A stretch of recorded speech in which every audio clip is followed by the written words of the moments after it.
Inicialmente, eu quero apresentar o tema do meu trabalho, a sentença penal condenatória de primeira instância, como limite da presunção de inocência.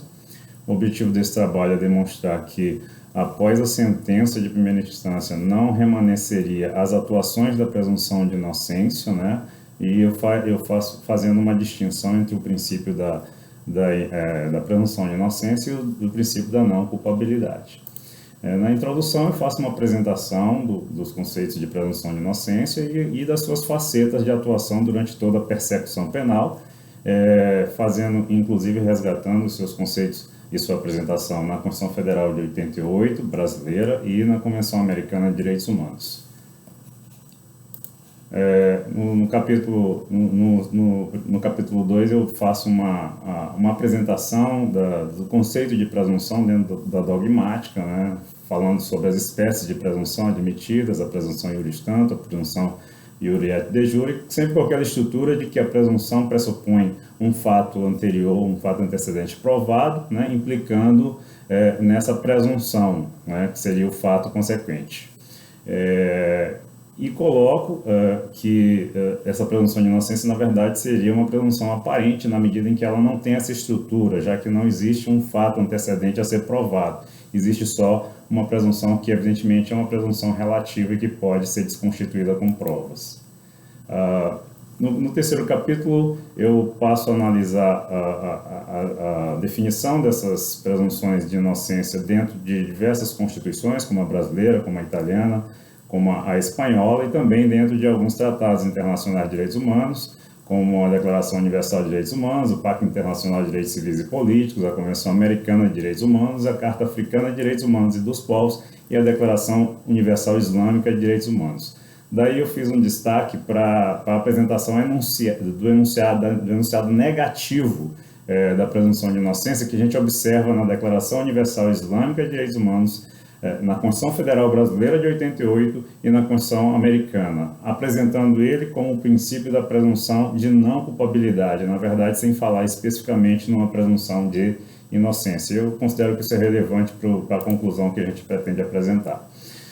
No capítulo 3 eu falo sobre a presunção da inocência e suas facetas, né? São basicamente 4 facetas: a presunção de inocência como princípio informador do processo penal, que ali exerce uma função política dirigida ao legislador e também dirigida aos juízes na interpretação. A segunda faceta seria a presunção de inocência como regra de tratamento do imputado. Aqui eu digo que ela teria uma dupla função, uma função extraprocessual que vem a impedir o Estado de tratar o suspeito como autor ou partícipe de um crime, né? E uma função processual, que também vai impedir, que vai impor um tratamento de inocente até que a culpabilidade seja declarada na forma da lei, que é como consta na Convenção Americana de Direitos Humanos. Também a terceira faceta da presunção de inocência é como regra probatória, né? Ali relacionada com a questão da distribuição do ônus da prova e da imposição para a acusação do ônus de fazer a prova de todos os elementos objetivos do tipo penal, com o objetivo de atingir-se aquele estandarte probatório de suficiência para além de qualquer dúvida razoável.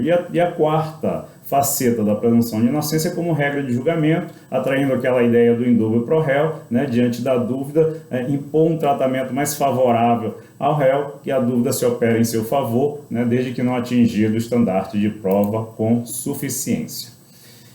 No capítulo 4, eu fiz uma abordagem mais profunda sobre a questão da presunção de inocência como regra probatória, apresentando os requisitos que foram definidos pelo Tribunal Constitucional da Espanha na sentença 171/2000 de 26 de junho. E são basicamente 4 requisitos que o Tribunal Constitucional Espanhol entende como que devam ser preenchidos para que haja superação da ideia de presunção de inocência. Diz o Tribunal Constitucional Espanhol, abre aspas, para desvirtuar a presunção de inocência, é necessário que exista uma mínima atividade probatória que pueda entender-se de cargo subministrada por la acusação, praticada em juízo oral e que haya sido obtenida respeitando todas as garantias constitucionais e legais. Então, os requisitos são 4, como eu falei, tem que haver uma atividade probatória, ou seja, tem que haver uma produção de provas que sejam verdadeiras e suficientes.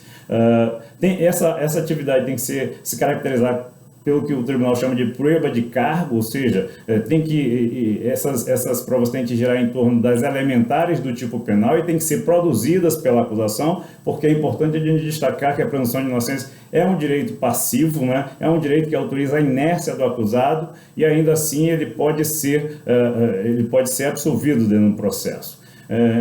E, obviamente, essas provas têm que ser produzidas durante um juízo oral, né? Durante a instrução processual, porque têm que ser submetidas, obviamente, ao contraditório.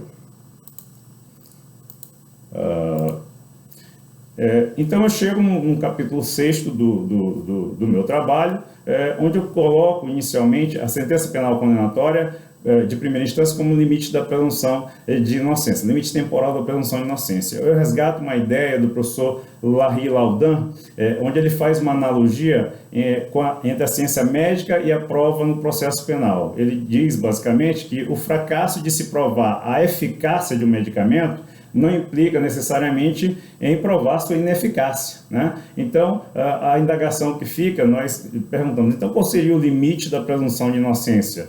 Obviamente, em todas as declarações universais de direitos humanos e em diversas constituições, a gente encontra a resposta que vai desde as primeiras suspeitas na polícia até a prova da culpabilidade na forma da lei, até a prova da culpabilidade do réu na forma da lei. Laudan, inclusive, ele acrescenta dizendo que existe uma diferença entre a culpabilidade probatória e a culpabilidade material. Ele diz, olha, diferença não, ele diz que a culpabilidade probatória, quer dizer, quando se encontra a responsabilidade penal, implica necessariamente na culpabilidade material. Agora, em relação à inocência é diferente. A inocência probatória não garante a inocência material, garante sim um juízo de não culpabilidade. Pode ser que alguém seja inocente, seja declarado inocente a partir das provas, mas que no plano fático, materialmente, essa pessoa pode ter sido, sim, o autor do delito. Essa ideia ela é corroborada na doutrina também do professor Vicenço Manzini, né, onde ele diz que a certeza da culpabilidade implica necessariamente em duvidar da inocência do réu. Quer dizer, se há uma incerteza se ele é culpado, isso significa também que há uma incerteza se ele é inocente. Então, uma coisa não pode, a incerteza da culpabilidade não pode fazer exatamente o contrário, que seria presumir a sua inocência, né?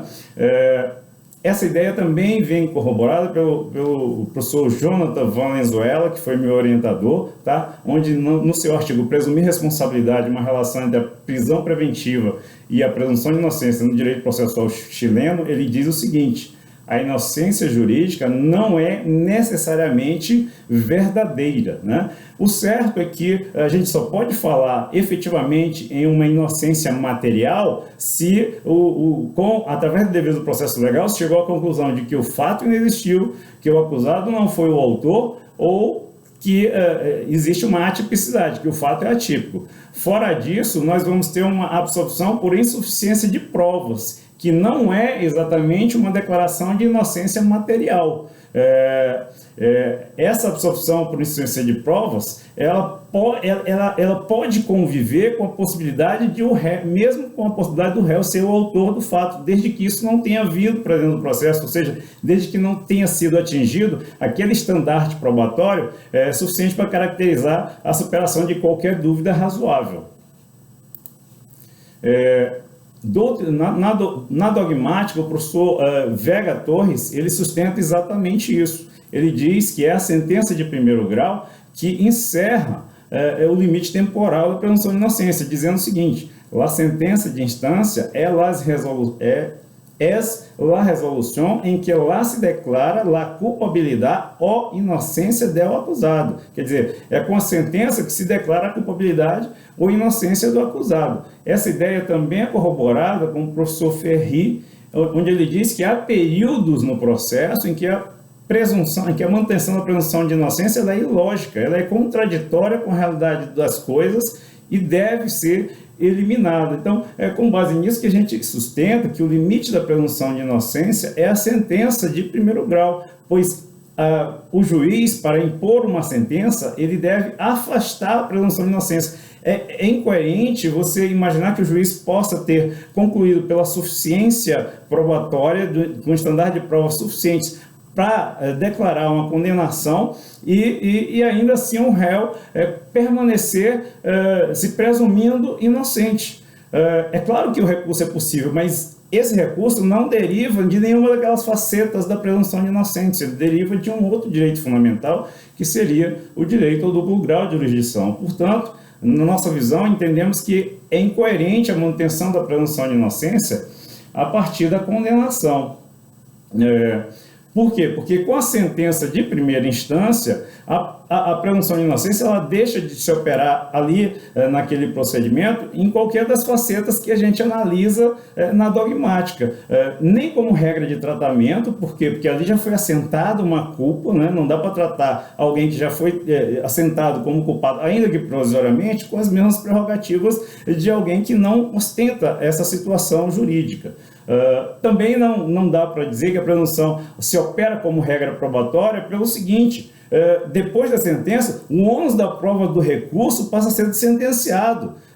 Se o réu não agir, ele vai sofrer as consequências. Então ele perde aquela prerrogativa do direito passivo que é a presunção de inocência, né? Ele perde a prerrogativa da passividade. Então entendemos também que a regra probatória deixa de ser operada depois da sentença. E também como regra de julgamento, já que a ideia, pois o processo, há prova no processo de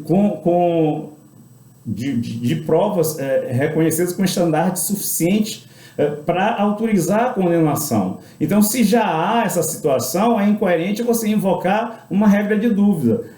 E mesmo que você assim o faça no recurso, que é possível essa argumentação, ainda assim lá é o sentenciado que vai ter o ônus de provar que houve um erro em judicando ou um erro em procedendo. Então, nós sustentamos que em todas as facetas, depois da sentença condenatória, a presunção de inocência deixou de produzir efeitos favoráveis ao acusado.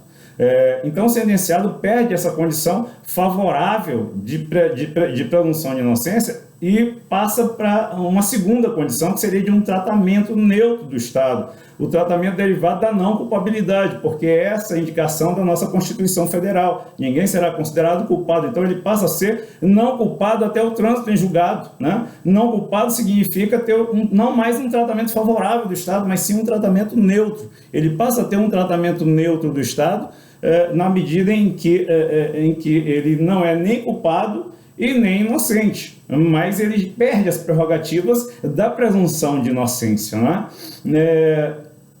Se fosse diferente, depois da sentença, se permanecesse a atuação da presunção de inocência depois da sentença, o ônus da prova no recurso, onde você busca provar o erro em procedendo ou erro em judicando, seria da acusação, de provar que não teve erro em procedendo e nem erro em judicando. Mas não é isso que acontece, é o réu que tem que provar que houve o erro em judicando ou o erro em procedendo, o que é mais um indício de que não está atuando em favor dele a presunção de inocência nesse momento processual. Portanto, essa presunção de inocência, nas nossas pesquisas, entendemos que é diferente do princípio da não culpabilidade, porque na presunção de inocência o réu recebe um tratamento favorável do Estado e no princípio da não culpabilidade ele recebe um tratamento de neutralidade e ele tem ônus, o que já indica que aquela presunção ela foi derrogada com a sentença de primeiro grau. Então, o imputado, nós temos a ideia da seguinte sequência durante a persecução penal. O imputado ele é presumido inocente até a sentença recorrível, né, com uma situação processual confortável. Depois da sentença, ele passa a condição de não culpado, é uma obrigação nossa, porque a Constituição nossa diz assim, né, até o trânsito em julgado. Mas aqui ele já tem uma situação neutra, porque ele não recebe aquelas situações que colocam ele numa situação de conforto até antes da sentença condenatória, e depois, chegado o trânsito em julgado, ele passa a condição ou de culpado ou de absolvido, dependendo do resultado do processo, né? Essa ideia também é uma ideia que é trazida pelo professor Juan Colombo Campbell, é um professor chileno, que apresenta exatamente essa sequência: inocente, né, até a sentença, depois da sentença até o trânsito ele é tratado como não culpado, e depois do trânsito ou ele é culpado ou ele é absolvido. Então essa é a nossa ideia do nosso trabalho. Eu agradeço imensamente a atenção da banca e me coloco à disposição para os esclarecimentos, se eu for capaz de fazê-los, né? É isso.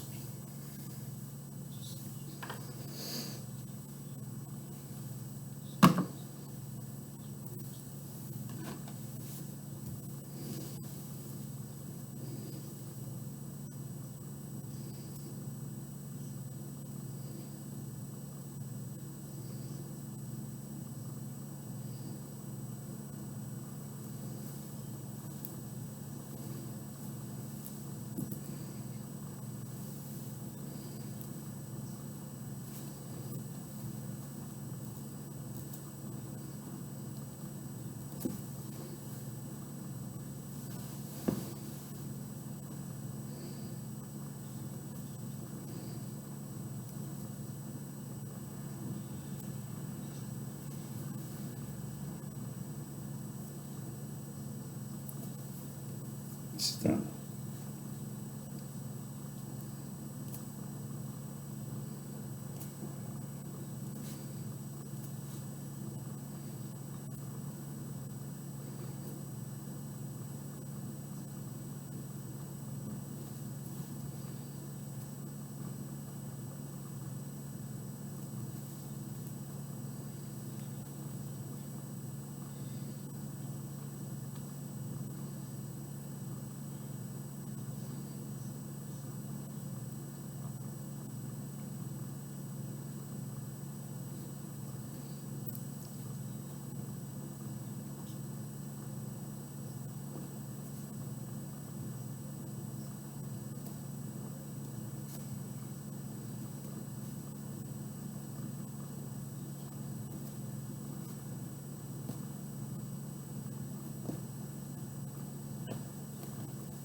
Tudo bem.